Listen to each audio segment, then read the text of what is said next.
नमस्कार. महा-एम-टी-व्हीमध्ये आपल्या सर्वांचं हार्दिक स्वागत आहे. मी चंद्रशेखर नेने, आंतरराष्ट्रीय घडामोडींचा अभ्यासक. माझ्याबरोबर आलेख चाळके व्हिडिओग्राफर आहेत. रात्रीचे 8 वाजले होते मॉस्कोमध्ये. मॉस्कोचं एक पश्चिमेला उपनगर आहे. त्याचं नाव आहे क्रास्नोगोर्स्क. ते साधारण मॉस्कोपासनं 21 ते 22 किलोमीटर दूर आहे. टॅक्सीने 30 मिनटं लागतात जायला. तिथे एक मोठा ऑडिटोरियम आहे.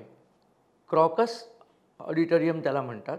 क्रॉकस हे एक जांभळ्या रंगाचं वसंतात फुलणारं फूल आहे. त्याचा अर्थ आनंद, पुनर्जीवन असा सगळा असतो. ते नाव दिलेलं हे उत्तम नाट्यगृह तिथे आहे.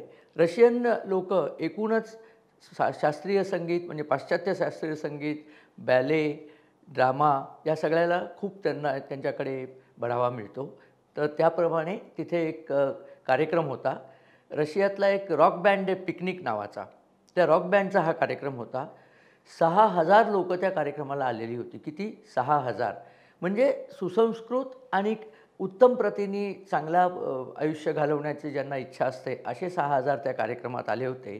पण त्याचबरोबर त्या कार्यक्रमात 4 नरपशु आले. त्यांच्या हातात AK-47 आणि AK-56 या रायफल्स होत्या. सुरी होती, ग्रेनेड होत्या आणि त्यांनी स्वतःबरोबर ज्वालाग्राही मटेरियल आणलं होतं. बहुतेक पेट्रोल किंवा असं काहीतरी आणलं होतं आणि त्यांनी पहिल्यांदा त्या हॉलमध्ये ते पेट्रोल आणि ज्वालाग्राही मटेरियल फेकलं. त्यांनी आग लागली. लोकं घाबरून धावायला लागली आणि त्यांच्यावर बेछूट गोळीबार केले. या 4 नालायकांनी बेछूट गोळीबार केले आणि अनेक लोकं तिथे मरण पावली, अनेक जखमी झाली. आत्ताची फिगर अशी म्हणजे 2 दिवसानंतर सांगितलेलं आहे की साधारण 145 लोकं मृत झालेली आहेत आणि 100वर जखमी आहेत, ती हॉस्पिटलात आहेत. त्यातली किती मरतील सांग. काय गुन्हा होता त्या लोकांचा? काहीही नाही. ते एक संध्याकाळ चांगली घालवायला आले होते. मला आठवण झाली 7 ऑक्टोबरला गेल्या वर्षी नेमकं हेच झालं होतं. एक प्रकारचा उत्सव करायला तरुणाई इस्रायलमध्ये जमली होती. इस्रायल आणि इजिप्त गाझापट्टीच्या सीमेवरती आणि गाझापट्टीतनं 3,000 जवळजवळ नालायक नराधम नरपशु आले आणि त्यांनी यांच्यावरती गोळीबार केला. तिथे तर इस्रायलमध्ये तर त्यांनी यांना ओलीस पकडून नेलं, त्या बायकांवरती बलात्कार केले, लहान मुलांनासुद्धा ओव्हनमध्ये घालून ठार मारलं. म्हणजे अत्यंत नीच आणि क्रूर कृत्य केली. या 4घांनी फक्त लोकांना मारलं आणि लोकांना मारून ते पळून गेले. अर्थात रशियाची जी FSB म्हणजे पूर्वी KGB जी होती गुप्तहेर संस्था, त्याचं आताचं नाव FSB आहे. त्या FSB आणि रशियन पोलिसांनी त्यांना जवळजवळ 250-300 किलोमीटर दूर पकडलं. असं कळलं की हे 4 जण ताजिकिस्तानचे रहिवासी आहेत. ताजिकिस्तान हा पूर्वी रशियाचाच भाग होता आणि अजूनसुद्धा ताजिकिस्तानातली मुख्य भाषाही रशियनच आहे. कारण त्यांना संस्कृतीची ओळख म्हणजे पाश्चात्य संस्कृतीची ओळख आणि टेक्नॉलॉजीची ओळख रशियातनंच झालेली आहे. त्यामुळे रशियन भाषेतच सगळं चालतं. तर त्या ताजिकिस्तानमधले म्हणे हे 4 जण होते आणि त्यांनी सांगितलं आम्ही ISIS खोरासान या दहशतवादी संघटनेचे आम्ही मेंबर्स आहोत. आता ISIS काय आहे आपल्याला साधारण आता भारतात सगळ्यांनाच माहिती आहे. Islamic State of Iraq and Syria हे इराकमध्ये दहशतवाद्यांची एक मोठी संघटना निर्माण झाली आणि त्यास अल बगदादी त्याचा प्रमुख होता. पुढे त्या अल बगदादीला ठार मारलं. ISISच्या बऱ्याच लोकांना अमेरिका आणि इतर देशांच्या सैनिकांनी ठार मारलेलं आहे. पण ती संघटना अजून चालू आहे. तर या संघटनेचा एक खोरासान प्रांतातला वेगळा गट तयार झाला. आता हे खोरासान कुठे आहे? तर इराणच्या पूर्वेला, इराणच्या पूर्व दिशेला, नंतर अफगाणिस्तानचा उत्तर भाग, वरच्या ताजिकिस्तानचा दक्षिण भाग, अशा सगळ्या भागात मोठा प्रांत जो पसरलेला आहे. एका काळी तो स्वतंत्र प्रांत होता. त्याचं नाव खोरासान होतं. त्याला ग्रेटर खोरासान म्हणतात. परंतु नंतर वेगळ्या वेगळ्या देशांनी आपापली तुर्कमेनिस्तान जिथे चीननी जिथे अत्याचार चालवलेले आहेत त्याही भागाचा एक समारोप खोरासानमध्ये होतो. काही विद्वानांनी तर काश्मीरचाही थोडासा भाग खोरासानमध्ये होता असं सांगून टाकलेलं आहे. तर या खोरासानमधल्या भागातल्या लोकांनी आपली एक दहशतवादी संघटना ISISशी संलग्न अशी काढली. म्हणजे ब्रांचेस काढतात ना, तसा प्रकार आहे हा की एक ब्रांच इथे काढली, दुसरी ब्रांच दुसऱ्या प्रांतात काढली तसा. पण इराणचा मात्र एक खोरासान हा प्रांतच आहे. तर या खोरासानमधली ही जी ISISची संघटना आहे यांनी सांगितलं की रशिया हा मुसलमानांच्या विरुद्ध सातत्याने भूमिका घेतोय. कुठे मुसलमानांच्या विरुद्ध भूमिका घेतोय? तर सिरियामध्ये सिरियाचा राष्ट्राध्यक्ष बशार अल आसाद सिरियन भाषेमध्ये म्हणजे अरबी भाषेमध्ये बशार म्हणजे सेनापती आणि असाद म्हणजे सिंह, म्हणजे आपल्या भाषेत जर्नल सिंह त्याला म्हणता येईल. असा तो तिथला सिरियाचा राष्ट्राध्यक्ष जो आपल्याच लोकांना मारत असतो सदैव आपली गादी टिकवण्याकरता, त्याला मदत करायला रशिया गेली आणि रशियाने अनेक तिथे मुसलमानांना मारलं असं यांचं म्हणणं. रशियामध्ये चेचेनिया नावाचं एक छोटंसं प्रांत आहे. त्या चेचेनियासंबंध मुस्लिम प्रांत आहे आणि त्यांना फुटून निघायचं आहे. तिथेही रशियन सैनिकांनी जाऊन बरेच लोक चेचेनचे जे दहशतवादी होते त्यांना मारलेलं आहे. तर यांचं म्हणणं असं की रशिया हा मुसलमानांच्या विरुद्ध कारवाई करतो, त्यामुळे आम्हाला त्यांच्यावरती हल्ला केलाच पाहिजे आणि हा असा हल्ला त्यांनी केला. आता गंमत काय माहिती आहे का, की हा हल्ला केल्यानंतर त्यांना पकडून कोर्टात आणलेलं आहे. त्या चौघांची नावं मी आपल्याला सांगतो. अगदी ती रशियन नावं असली तरी आपल्याला लक्षात येईल. एक आहे दरेल झोव मिर्झाएव, हा पहिला. मुराद अली राशावली सोडा, हा दुसरा. याला पकडून आणलं तेव्हा याचा एक कान कापलेला आहे बरं का, म्हणजे मारामारीमध्ये. शमसुद्दीन फरिदुनी आणि मोहम्मद साबिर फैजो हा चौथा. याला तर व्हीलचेअरवर बसवूनच आणलं आहे. याला इतकं मारलं पकडल्यानंतर की हा सध्या व्हीलचेअरवर फिरतो आहे. या चौघांना धरून आणलेलं आहे आणि याचा एक डोळासुद्धा गेलेला आहे. या चौघांना कोर्टात उभं केलेलं आहे आणि त्यांच्यावरती आता रीतसर खटला चालेल. आणि रशियामध्ये त्यांनीसुद्धा आपली जी डेथ पेनल्टी होती, म्हणजे मृत्यूदंड त्यांनी रद्द केला होता, तो आता पुन्हा आणावा अशी रशियन लोकांचीच मागणी आता आहे. की या लोकांना सोडून देणं, शिक्षा करणं किंवा काही दिवस तुरुंगात ठेवणं हे अजिबात करायचं नाही, धडा वेगळं करा यांचं डोकं, अशीच रशियन नागरिकांची मागणी आहे. आता काय माहिती आहे का, की रशियामध्ये प्रशांत भूषण नाही, इंदिरा जयसिंग नाही, सोनिया गांधी नाही. ज्यांना सोनिया गांधीचं आपल्याला माहिती आहे ना, दहशतवाद्यांना मारलं बाटला हाऊसमध्ये तर यांना रडायला आलं. तर असे दहशतवादांचे समर्थक केजरीवाल नाही, हे सगळे रशियात नाहीच आहेत हो. आता गरज अशी आहे, या सगळ्यांनी तातडीने रशियात जावं आणि या चौघांचं वकीलपत्र घ्यावं. इथे जो हरामपणा करतात हे लोक, तो त्यांनी आता रशियात करावा. अर्थात रशियात ते काय करतील की त्या चौघांबरोबर याही चौघांना फाशीची शिक्षा देतील. देश जर समर्थ करायचा असला तर असल्या लोकांना दया करायची नसते. असल्या लोकांना नुसती फाशीची शिक्षा द्यायची अशी नाही, ती जाहीररित्या द्यायची असते. म्हणजे इतर कोणी जे येऊन बघतात की मला पण करायचं आहे, मला पण करायचं आहे, त्यांचे सगळे अरमान थंड होतात. तर हे करणं आवश्यक आहे. रशिया ते करेलच. पुटिन तर भयंकर संतापलेला आहे. नुकताच पुटिन मागच्या वेळेला मी केलं होतं 87% मतं मिळवून निवडून आलेला आहे पुन्हा 6 वर्षाकरता प्रेसिडेंट. त्याला तर हे म्हणजे हा अपमान त्याला सहनच झालेला नाही.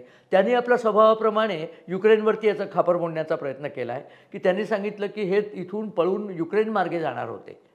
तरी अर्थात युक्रेनच्या राष्ट्रपतींनी तातडीने याचा इन्कार केला आहे की आम्ही असलं काही केलेलं नाही, आम्हाला असलं काही करायचं नाही आहे, हे पण युक्रेनच्या राष्ट्राध्यक्षांनी सांगितलेलं आहे. विशेष म्हणजे अमेरिकेने सुद्धा सांगितलेलं आहे की हा अत्यंत घृणास्पद हल्ला आहे आणि या हल्ल्याचा आम्ही निषेध करतो. रशिया अमेरिकेचा शत्रू आहे, तरीसुद्धा अमेरिकेने ही भूमिका घेतलेली आहे. पण अत्यंत अभिमानाची गोष्ट म्हणजे सर्वप्रथम ही भूमिका पंतप्रधान नरेंद्र मोदींनी घेतली की या दहशतवादी भ्याड हल्ल्याचा आम्ही सर्वंकष निषेध करतो आणि रशियाने यांच्यावरती जी पण कारवाई करायची आहे त्या कारवाईला आमचा पूर्ण पाठिंबा असेल. त्याचं एक कारण हे पण आहे की हे आयसिसची लोकं भारतातसुद्धा उद्रेक करत असतात. आत्ता परवाचीच गोष्ट आहे, म्हणजे त्याच दिवशी साधारण गुवाहाटीमध्ये तौसिफ अली फारुकी नावाचा एक 4थ्या वर्षाचा विद्यार्थी आहे. हा मूळचा राहणारा ओखल्याचा, दिल्लीचा. त्याला IITमध्ये ॲडमिशन मिळाली. कशी मिळाली त्याचा आता तपास करायलाच हवा अर्थातच. आणि त्यांनी एक पत्रकच काढलं आहे की आम्ही आयसिसला समर्थन देतो आहे. त्याला अर्थात ताब्यात घेतलेला आहे आता. या सगळ्या लोकांना इतक्या कठोर शिक्षा द्यायच्या, भरडून काढायचं यांना.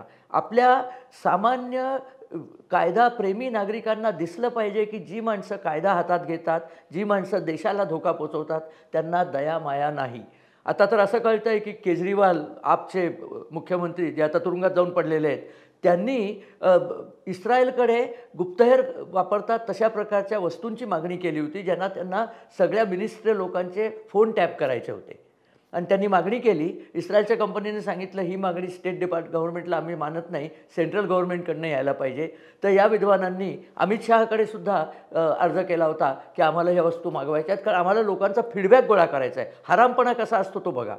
आता अर्थातच केजरीवालवरती जे आरोप झालेत त्याच्यामध्ये NIA म्हणजे नॅशनल इन्व्हेस्टिगेशन एजन्सी यांची पण भर पडली आहे. आणि केजरीवाल या पद्धतीने करून आपल्याच देशाच्या नेत्यांना त्यांचे फोन टॅप करत होता की काय काय त्याची भूमिका होती हे पण तो करतो आहे. मी केजरीवालचा विषय इथे अशा करता आणला की ही सगळी हराम मंडळी, तुकडे तुकडे गँग, हा केजरीवाल, ही डावी मंडळी, यांना भारतातलं कायद्याचं राज्य मोडायचंच आहे. निवडणुकांमध्ये आपण निवडून येणार नाही हे त्यांना खात्री असल्यामुळे ते असले सगळे उद्रेक करत असतात. तेच रशियामध्ये झालं. रशियामध्ये काहीतरी कारण काढून या लोकांनी तिथे हल्ला केलेला आहे. आता ही जी लोकं आहेत ज्यांनी रशियात हल्ला केला त्याची आपण जर तुलना करायची झाली तर एक आता हे 24 किलोमीटरवरती आहे. म्हणजे विष्णुदास भावे सभागृह जे वाशीला आहे तिथे जर असा हल्ला झाला तर मुंबईकरांना कसं वाटेल की मुंबईपासून 20-25 किलोमीटरवरती नाट्यगृह आहे आणि तिथे दहशतवाद्यांनी येऊन बेछूट गोळीबार केला. बरं लक्षात ठेवा, हा बेछूट गोळीबार पूर्णपणे निशस्त्र नागरिकांवर केलेला आहे. हे आपण मुद्दाम लक्षात ठेवलं पाहिजे. याच्यात कुठलीही बहादुरी नाही आहे. हा फक्त नीच प्रकार आहे आणि अशा प्रकारे जे करतात त्यांना कुठलंही संरक्षण देता कामा नये. हे लोक मुस्लिम आहेत, इतर सगळीकडे दहशतवादी मुस्लिम आहेत. लगेच सगळे आपल्या इथले डावी गँग उभी राहिली आणि पहिलं वाक्य काय असतं, दहशतवादाला धर्म नसतो. अगदी योग्य आहे, पण सगळेच दहशतवादीच मुसलमान कसे असतात हो, याचं उत्तर हे देत नाहीत. तर आपल्याला माहिती आहे आपल्याला याचं उत्तर यांच्याकडनं नकोच आहे, कारण यांना सगळं सत्य लपवायचं आहे. त्या भयानक हल्ल्याचे व्हिडिओसुद्धा प्रसृत झालेले आहेत. तेव्हा हा जो हल्ला झाला अतिशय भ्याड हल्ला आहे. रशियाच्या सार्वंकष आणि सार्वभौम सत्तेपासनं म्हणजे रेड स्क्वेअर रशियाची जी मुख्य म्हणजे क्रेमलिन जे आहे त्या क्रेमलिनपासनं हे फक्त 22.7 किलोमीटरवरती हे नाट्यगृह आहे. म्हणजे किती जवळ आहे बघा. ट्यूबनी गेलं तर तिथे 30 मिनिटात पोचता येतं. मी त्याची सगळी माहिती काढून आपल्याला ही माहिती थोडीशी देत होतो. तर असा प्रकार झाला आहे. त्यामुळे याच्यामुळे पुटिनचं नाक कापण्याचा हा एक प्रयोग झालेला आहे आणि पुटिनसारखा मनुष्य हे कधीच सहन करणार नाही. आणि त्यांनी हे पण सांगितलं की ताजिकिस्तान, किर्गिझिस्तान, उझबेकिस्तान, कझाकस्तान ही रशियाचेच भाग असल्यामुळे तिथल्या पासपोर्ट होल्डरना रशियात अगदी सहज प्रवेश मिळतो. म्हणूनच हा प्रकार केला गेलेला आहे. आणि गंमत म्हणजे हे सगळे जे दहशतवादी आहेत ना हे चीनच्या विरुद्ध काही करत नाहीत बरं का. आणि सर्वात मोठा मुसलमानांचं भरडणं चाललं आहे ते चीनच्या शिंजियांग प्रांतात आहे. 15 लाख मुसलमान त्यांनी कॉन्सन्ट्रेशन कॅम्पमध्ये टाकलेत. मशिदी उडवून टाकल्यात सगळ्या. दाढी ठेवायची नाही, मोहम्मद नाव ठेवायचं नाही, हे सगळे नियम मुकाटसे मानतायत. कुठलाही मुस्लिम राष्ट्र चीनच्या विरुद्ध जात नाही. बळी तो कानपिळी, शस्त्राघाता शस्त्रच्युत. भारतावरती इतके वर्ष हल्ले चालले होते. आपण कडक खाली ते आमचे इकॉनॉमिस्ट पंतप्रधान अत्यंत कडक खलिते आपल्या मुळमुळ आवाजात पाकिस्तानला देत होते. आपल्यानंतर जे दुसरे पंतप्रधान आले, पंतप्रधान नरेंद्र मोदी, उरी हल्ला झाला, ठोक त्यांना. नंतर उरीचा अटॅक जो आपण केला तो त्यांना ठोकला. त्याच्यानंतर पुलवामा अटॅक झाला, त्यांच्यावरती आपण बॉम्ब टाकले जाऊन इस्लामाबादच्या अगदी शेजारी बालाकोटला. तर अशी दिल्यानंतर आता पाकिस्तान तसे हल्ले करायची हिंमत करत नाही. माझा तर असा सल्ला आहे आपल्या सरकारला की याचा फायदा घेऊन रशियाने हल्ले केले तसे आपणही आता 25-30 हल्ले करून टाकावे. त्यांनी काही गुन्हा करण्याच्या आधीच त्यांना मारलं म्हणजे अजून त्यांना गुन्हा करण्याची शक्ती होणार नाही. एक छोटासा विनोद इथे कुठेतरी सिनेमात होता की एक मनुष्य चाललेला असतो आणि तो दुसऱ्याला शिव्या देतो म्हणून तो त्याला मारतो. दुसऱ्या दिवशी तो मनुष्य नुसता चाललेला असतो तर हा त्याला तसाच मारतो. तो म्हणतो अहो मी आज काही केलं नाही, तू पुन्हा करू नयेस म्हणून तुला मारलेलं आहे. या प्रकारची भूमिका भारताने आता आपले दहशतवादी शेजारी यांच्याबद्दल घेणं अतिशय आवश्यक आहे. हे सांगून मला हा आजचा एपिसोड संपायचा होता आणि त्याच्याबरोबरच तुम्हाला हा एपिसोड कसा वाटला त्याच्याबद्दल आम्हाला कळवा. तुमच्या कमेंट्स आमच्याकडे येऊ दे. आपल्याला जर हा आवडला तर आपण आपल्या मित्रपरिवाराबरोबर शेअर करा. आम्ही नेहमी आपल्या काही सूचना आणि कमेंट्सचं इथे वाचन करतो, तशाच 2-4 कमेंट्सचं वाचन आत्ता करण्याची माझी इच्छा आहे. एक युजर एक पिंक मून म्हणून आहेत, त्यांनी खूप माहितीपूर्ण व्हिडिओ, मी हाँगकाँगवरती जो व्हिडिओ केला होता त्याच्याबद्दल सांगितलं आहे. हाँगकाँगचं फूल आपल्या कांचनसारखे दिसते ही जास्तीची माहिती त्यांनी दिलेली आहे. भारतात सध्या मादक पदार्थांचे साठे सापडत आहेत, त्यात चीनचाही हात आहे. एक प्रकारे ओपियम वॉरसारखाच हा कट वाटतो. चीनच्या 1-2 तरी तरुण पिढी त्यावेळेला ओपियम वॉरमध्ये व्यसनी बनून नष्ट झाल्या होत्या. भारताच्याही पिढ्या नष्ट करण्याचा हा त्यांचा डाव असू शकतो. आपल्याला माहिती आहे पाकिस्तानमधून ड्रोनच्या साह्याने ड्रगचं स्मगलिंग सध्या होतच असतं. त्याला प्रत्युत्तर देणं अत्यंत आवश्यक आहे. सागर भोसले लिहितात, नमस्कार सर, आपले व्हिडिओ अतिशय सुंदर असतात, मी नित्यनेमाने पाहतो. माझा प्रश्न असा होता, तुम्ही उल्लेख केल्याप्रमाणे एखादा देश दुसऱ्या देशातल्या एखादा पार्टीसोबत करार करू शकतो का? हे मी जे म्हटलं होतं ना की काँग्रेसनी कम्युनिस्ट पार्टीशी एक करार केला होता ऑलिम्पिकच्या वेळेला. आमचे राहुल गांधी, सोनिया गांधी आणि प्रियंका वाड्रा, श्रीयुत वाड्रा हे सगळे तिथे गेले होते, state guest of Xi Jinping, आणि ते करार करून आलेत. तो करार काय आहे ते कोणाला सांगत नाही आहेत. इथे देशाचा दुसऱ्या देशाशी करार नाही, लक्षात घ्या. चीनचा देशाचं सरकार आणि कम्युनिस्ट पार्टी ऑफ चायना याच्यात काही फरक नाही, ही गोष्ट खरी आहे. पण हा करार काँग्रेस पार्टीने कम्युनिस्ट पार्टीशी केलेला आहे. अजून तरी त्यांनी त्या कराराची कलमं उघड केलेली नाही आहेत. माझी अशी सरकारला नम्र सूचना आहे की त्यांना पकडून त्यांच्याकडनं ह्या कराराची सगळी कलमं उघड करून घ्यावी. त्यांनी सरळ उघड केली नाही तर तापल्या तव्यावर बसवावं, म्हणजे ताबडतोब सगळी पटापट माहिती आपल्याला मिळेल. मला वाटतं यांना खूप आपण प्रेमाने वागवलेलं आहे. ही प्रेमाने वागवण्याच्या लायकाची ही माणसं नाही आहेत, ही देशद्रोही माणसं आहेत. यांना देशद्रोहासारखंच वागवलं पाहिजे. ऐश्वर्या देशपांडे लिहितात, सर, फ्रान्ससहित पोलंड आणि इतर काही नाटो देश युक्रेनमध्ये आपले सैन्य पाठवण्याच्या तयारीत आहेत. कृपया याविषयी विश्लेषण करून सांगा. आपलं म्हणणं बरोबर आहे. पोलंडकडे सध्या खडं सैन्य, नाटो देशांमध्ये सर्वात जास्त खडं सैन्य आणि रणगाडे, हजाराच्या वर रणगाडे पोलंडकडे आहेत. आणि पोलंडची सीमा पण रशियाला लागलेली आहे. तिथे हा विचार चालू झालेला आहे की युक्रेनवरचा फास जर रशियाने आता हलका केला नाही तर रशियातच फौजा घुसवायच्या. फ्रान्सकडे अत्याधुनिक सैन्य, फ्रान्सने नुकतंच आपलं डिफेन्स बजेट 40% वाढवलेलं आहे, कारण त्यांना आता आपलं सैन्य अत्याधुनिक करायचं आहे. ते नवीन एअरक्राफ्ट कॅरियर पण बांधत आहेत, नवीन आर्मर्ड पर्सनल कॅरियरमध्ये चिलखते गाड्या त्या घेत आहेत आणि सैन्यांमध्ये सुद्धा थोडी वाढ करत आहेत. तेव्हा फ्रान्ससुद्धा कदाचित ही भूमिका घेऊ शकेल. आपलं म्हणणं अगदी बरोबर आहे. येत्या 1-2 महिन्यात जर युक्रेन लढाईचा काही निर्णायक निकाल लागला नाही तर कदाचित नाटो ही मोहीम उघडू शकतं.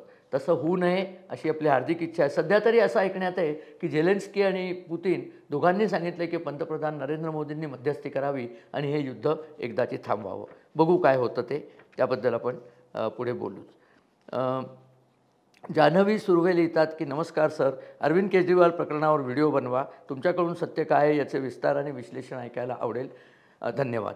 धन्यवाद जान्हवीजी. आमचा विचार आहेच, अरविंद केजरीवालवरती एक सविस्तर व्हिडिओ बनवायचा आहे. आत्ता मुद्दाम मी याच्यात केजरीवालचा मुद्दा आणला होता, कारण दारूच्या घोटाळ्याची गोष्ट वेगळी आणि राष्ट्रीय सुरक्षेला नुकसान करणाऱ्याची गोष्टसुद्धा केजरीवाल करतो आहे, ते मला आपल्यापुढे आणायचं होतं आणि म्हणून तो विषय मी काढला होता. पण सविस्तर एक व्हिडिओ नक्कीच नंतर आम्ही करू. तर आपल्या या सगळ्या कमेंट्सबद्दल खूप धन्यवाद. व्हिडिओ बघितल्याबद्दल नमस्कार आणि धन्यवाद. आणि आपल्या सर्वांना होळीच्या अत्यंत रंगीत आणि रंगबिरंगी शुभेच्छा देऊन हा व्हिडिओ मी संपवतो. नमस्कार.